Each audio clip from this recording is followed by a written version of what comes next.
C'est quoi un truss rod et comment on le règle? Vous avez peur de faire des dégâts à votre guitare? Vous avez déjà entendu que ça pouvait être dangereux, vous pourriez faire des dégâts irrémédiables, qu'il pourrait y avoir de la casse, qu'il fallait le tourner d'un quart de tour maximum par semaine, sinon votre manche risquerait de vriller sur lui-même, voire même de vous exploser à la figure. On va voir à quoi ça sert, on va voir comment on le règle, et vous allez voir que c'est pas si compliqué que ça. Bonjour, je suis Franck et vous êtes sur Pirate Custom Guitar. Et Pirate Custom Guitar, c'est la chaîne qui vous aide à transformer vos guitares en engins de rock'n'roll. À la fin de cette vidéo, nous aurons démystifié le sujet et vous serez capable d'aller chatouiller votre truss rod pour avoir un manche et donc une guitare réglée en petits oignons. Et on va commencer par les basiques. Ça fera office de révision pour les plus aguerris. Regardons ensemble l'anatomie d'un manche. Nous avons donc une touche qui va faire une épaisseur à peu près de 5 à 8 mm suivant les guitares, hein. Une touche qui parcourt l'ensemble du manche et qui va être frettée. Nous avons ce qu'on appelle la tête, nous avons le talon, c'est là où le manche vient en contact du corps de la guitare. Nous avons l'arrière du manche, et entre la touche et l'arrière du manche, nous avons ce qu'on appelle le truss rod. C'est une tige métallique sur laquelle on ira agir généralement, en tout cas sur cette guitare, au niveau de la tête. On verra plus tard comment ça se passe. Et du coup, la tige métallique qui est montée dans le manche, c'est dans un canal, le canal du truss rod, qui est pile poil ajusté à la taille du truss rod. Généralement, c'est 6 mm de mémoire. Et en fait, c'est une liaison mécanique, donc c'est une liaison qu'on appelle juste. C'est-à-dire que le truss rod se monte pile poil dans ce canal. Il ne doit pas y avoir de jeu. Lorsque la guitare est montée et accordée, les cordes qui partent des mécaniques, qui prennent appui sur le sillet et qui descendent le long du manche jusqu'au chevalet. Celles-ci, quand c'est accordé, celles-ci sont tendues, elles ont une tension. Tout le long, les 6 cordes mettent une tension dans le manche. Donc lui, en réaction, il aura tendance à se courber, un petit peu comme un arc. Et c'est là que le truss rod prend toute sa dimension en fait, puisqu'il va servir à contrer, à contrebalancer, à contrôler, comme vous voulez, cette tension. On va pouvoir décider de la courbure, de la valeur de la courbure du manche, et pas subir uniquement la traction des cordes. Alors, vous le savez déjà certainement, mais une guitare, pour qu'elle soit jouable, pour qu'elle soit confortable à jouer, pour qu'elle soit bien réglée, sans trop de frise, hein, t'entends, hormis le fait d'avoir un bon plan de frettes, c'est-à-dire d'avoir des frettes qui soient bien alignées les unes par rapport aux autres, bien entendu, doit avoir un manche légèrement creusé pour épouser en fait la forme que va faire une corde lorsqu'elle est mise en vibration. Ok, donc quand elle vibre, une corde, elle se bouge un petit peu de partout, donc du coup, si on se met sur le plan du manche, le manche doit être légèrement courbe pour épouser justement cette déformation de la corde. Un manche trop plat, ça va générer de la frise. Un manche trop creusé, ça va générer aussi de la frise.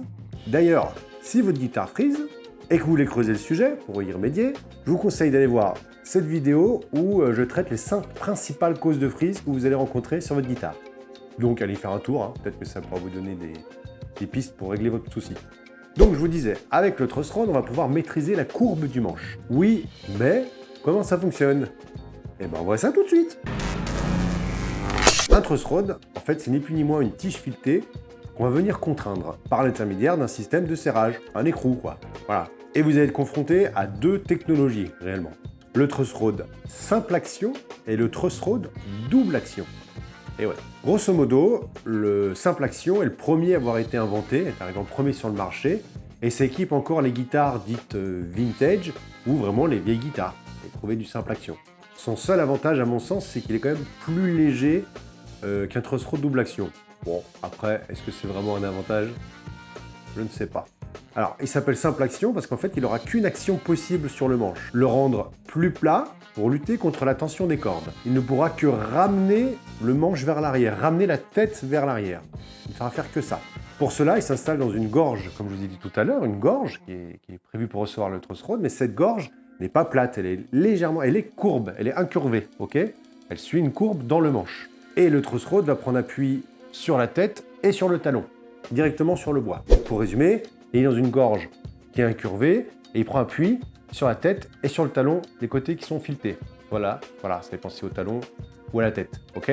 Donc la tige en acier est mise en contrainte, si vous voulez.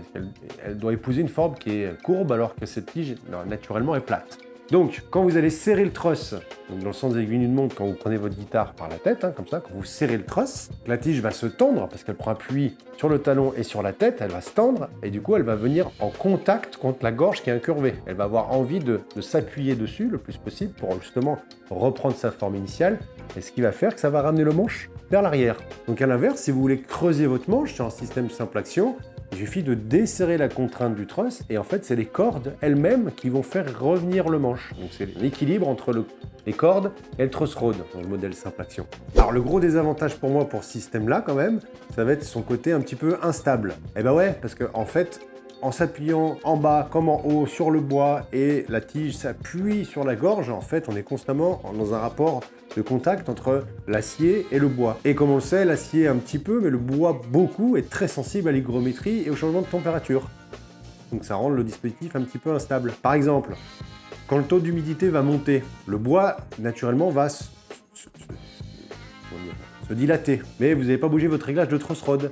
Donc, un bois qui se dilate avec un réglage de truss rod fixe, en fait, ça revient à comme si vous serriez votre truss rod. Et du coup, votre guitare va se mettre à friser. Pourquoi? Parce que votre manche va partir légèrement sur l'arrière. Et un autre problème aussi, ça va être la densité du manche, la densité du bois du manche. Si votre bois est un peu trop tendre, étant donné que ce système prend vraiment appui sur le bois du manche, avec le temps, vous avez un bois qui risque un petit peu de se tasser sous l'effet du truss rod. Et du coup, le truss n'aura plus aucun effet.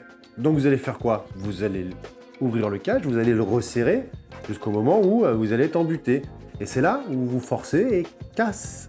C'est là que vient la casse. La majeure partie des problèmes de truss rod, c'est ça, quand on a voulu serrer alors que c'était bloqué. Donc retenez une chose, quand vous voulez remonter votre truss rod, quand vous voulez serrer, quand vous voulez régler votre truss rod, si ça bloque, ne forcez pas. Forcez pas. C'est simple. Si vous forcez, vous cassez. La meilleure chose à faire, vous contactez un expert et vous inquiétez pas, nous on a plein de solutions pour y remédier et vous rendre un engin de rock'n'roll rutilant et rénové. Donc contactez-nous. Vous l'aurez compris, je préfère largement le système à double action. Et je vais vous expliquer pourquoi, bien sûr. Alors le système double action se présente sous plusieurs formes, notamment pour le serrage, mais elles ont toutes en commun l'ajout d'une deuxième tige ou d'une barre plate, ça dépend, il y a deux formes possibles, au-dessus, qui va être située au-dessus du truss principal. La barre supérieure sera de longueur fixe et l'inférieure, elle, est filetée à chaque extrémité. Donc, si on joue sur le serrage, celle-ci va réagir en courbant soit vers l'arrière, soit vers l'avant, en fonction de si on serre ou si on desserre. Et ça fait toute la diff avec le simple action. Alors, hormis la taille de la gorge et le poids du système, moi je vois que des avantages au double action. On contrôle parfaitement la courbure du manche, que ce soit dans un sens ou dans un autre, et en plus, ce dispositif va être beaucoup moins sensible aux variations d'humidité ou de chaleur. On va parler maintenant des différents types de truss rod double action que vous allez pouvoir rencontrer. Surtout les différents dispositifs de serrage. Déjà, le réglage pourra se faire en haut de manche comme en bas de manche. Au talon, en bas de manche, vous trouverez deux principales technologies. Soit un serrage avec un tournevis, soit un serrage avec une molette, que l'on actionne avec une petite tige métallique. L'avantage de la molette, c'est que vous ne serez pas obligé de démonter le manche à chaque fois pour agir sur le truss rod. Et ça fait quand même gagner du temps. Du côté de la tête, vous trouverez principalement du réglage avec de la clé 6 pans. On appelle les clés BTR ou des clés je ne sais quoi. La clé 6 pans. Donc toujours deux possibilités. Donc elles peuvent avoir différentes tailles, bien entendu. Mais soit vous avez des clés qui sont issues du système métrique. Donc là, c'est tout ce qui vient d'Europe et d'Asie, dans les trosses. Soit vous avez des clés qui sont au système impérial, en inch ou en je sais plus quoi, en 16e de inch, quart de inch, en 8e. Bref. Là, c'est tout ce qui vient de l'autre côté de l'Atlantique, de nos amis américains. Alors, vous avez beaucoup de guitares à régler si vous réglez souvent vos guitares. Moi, je vous conseille, après faites comme vous voulez, mais je vous conseille l'achat quand même de ce kit chez Musique Nomade, le petit kit noir, parce que dedans, en fait, c'est simple. Vous avez un ensemble de clés, donc vous retrouvez justement les clés au format métrique ou format impérial, plus des clés quand vous avez des écrous, même la petite tige de métal pour le réglage du truss en molette. Mais là-dedans, en fait, dans cette petite boîte-là, qui est grande, je sais pas, comme une cassette audio pour les plus anciens, un petit peu plus gros, là-dedans, vous avez l'ensemble des clés pour régler n'importe quelle guitare. Et ça tient dans la poche, donc c'est quand même super pratique. En tout cas, moi, je l'utilise tous les jours. Je vous ai glissé en dessous un petit lien d'affiliation à propos de ce produit. Je ne vais pas faire le balourd, je ne vais pas toucher grand-chose. Ça me fera quand même une petite com si vous achetez en passant par ce lien. Mais vraiment, ça, c'est du top produit pour moi. Alors maintenant, on va parler un peu de méthodologie pour le réglage. Donc vous le savez déjà, vous l'avez compris, un manche idéal doit être légèrement creusé. Donc il va falloir contrôler un peu sa courbure, savoir où on est. Hein. Donc pour ça, il y a plusieurs techniques. Alors, vous pouvez contrôler visuellement en regardant le manche depuis la tête ou depuis le corps. À mon sens, ça reste très approximatif et vous ne pourrez pas faire un réglage très précis comme ça. Deuxième technique, vous pourrez fretter la première case ou mettre un capot, puis fretter également au niveau de la 15, 16, on va dire 17e case maximum. Au-dessus, de toute façon, ça ne sert à rien parce que le truss rod n'aura plus d'action sur le manche. Et vous contrôlez l'espace qu'il y a entre le bas de la corde et le dessus de la 7, 8e fret, on va dire 8e fret. Il doit y avoir un petit jeu. Ça veut dire que le manche est bien légèrement creux. Alors s'il n'y a pas d'espace, c'est que votre manche est trop bombé. Il va falloir desserrer le truss rod. Et la dernière méthode, qui est à mon sens la plus efficace, en tout cas c'est ma préférée, consiste à utiliser une règle crantée et des cales de mécano. Je glisse mes cales sous la règle au niveau de la case 10 à peu près pour mesurer l'épaisseur exacte du creux. L'idéal pour moi étant de pouvoir glisser une cale de 0,2, 0,25 pour une guitare, sans qu'elle soulève la règle. Elle doit passer tout juste. Je trouve que cette technique est la plus précise et la plus efficace. Et bien c'est bien tout ça, maintenant qu'on a pu constater s'il y avait un creux, maintenant on va voir comment on agit sur le truss rod pour régler le manche. Mettez-vous dans cette position, vous regardez votre guitare dans le sens tête-corps. Si vous avez constaté que votre manche était trop bombée, il faudra desserrer le truss rod, donc le tourner dans le sens anti-horaire. À l'inverse, si votre manche est trop creux, il faudra resserrer votre truss et donc le tourner dans le sens horaire. Il faudra prendre quand même quelques précautions, hein. On n'est pas des bourrins. Je vous conseille moi d'y aller quart de tour par quart de tour et de voir comment votre manche réagit. Et vous pouvez tout à fait l'aider en tirant un petit peu dans le sens où vous voulez aller. Hein. Vous pouvez le pré-contraindre votre manche, un peu jouer un petit peu sur le flex du manche. Alors vous n'allez pas le casser comme ça, hein. C'est quand même assez costaud. Il faut vraiment être un gros bourrin pour casser un manche à main nue. Hein. J'ai jamais vu ça moi. Le vrai risque dans cette étape-là, le vrai risque de casse, c'est au niveau du truss rod. C'est le risque de casse du système de serrage quand vous serrez. Et là, s'il y a casse, là c'est la galère. Donc on ne force surtout pas, je vous l'ai déjà dit, mais ne forcez surtout pas quand c'est bloqué. C'est clair? Une fois que vous avez serré ou desserré, là vous recontrôlez votre manche avec votre technique préférée. Si c'est assez, c'est parfait. Vous remettez votre cache truss rod s'il y a un cache et vous êtes reparti. Vous pouvez jouer votre guitare, elle est bien réglée. Sinon, vous recommencez avec un petit quart de tour.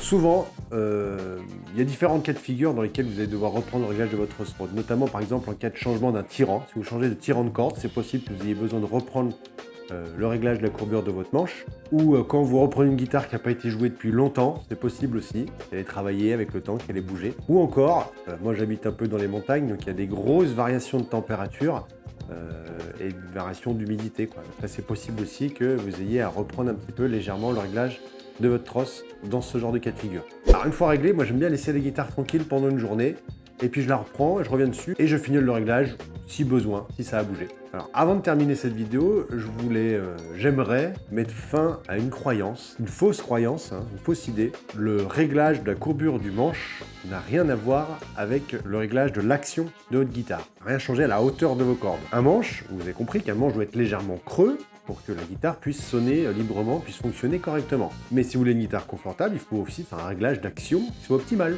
C'est deux choses différentes. Si vous réglez vos cordes trop bas, quoi qu'il arrive, ça va friser, peu importe le réglage de votre manche. Si vous réglez vos cordes trop haut, il y a des chances que ce soit pas du tout agréable à jouer et que vos guitares, en plus, ne soient pas accordées en jeu. Dernier conseil, réglez d'abord la courbure de votre manche. Faites-vous un manche qui soit creusé juste comme il faut. Et ensuite, vous passez un réglage de l'action de votre guitare. Toujours dans ce sens-là. Encore une fois, si vous voulez approfondir le sujet truss rod, freeze, etc., je vous conseille cette vidéo où je parle des 5 plus gros problèmes de freeze que vous allez rencontrer si vous voulez creuser le sujet. Voilà, excusez-moi, je sors d'une grippe, donc ma voix est un peu suave et un peu plus grave que d'habitude, n'est-ce pas les amis?